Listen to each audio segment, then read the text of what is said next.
How to sign into FanDuel and check your balance. Hey guys, welcome back to our channel.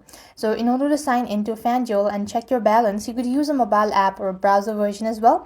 Your balance is typically visible at a glance once you are logged in. So you could install the app. So for that, you just have to head over to your app store and install FanDuel on the address bar. Here you go. You could go ahead and install the FanDuel app. I also prefer using the browser version, but I'm just going to simply use the web as well.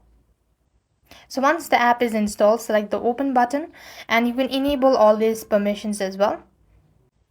So basically what next you want to do is log in using your credential, and as already mentioned, you will be able to see your balance at the very first glance, or typically visible at the glance once you are logged in. And if you have a two-factor authentication enabled, you might be asked to provide in the 6-digit code sent by SMS or generated by your Authenticator app as well.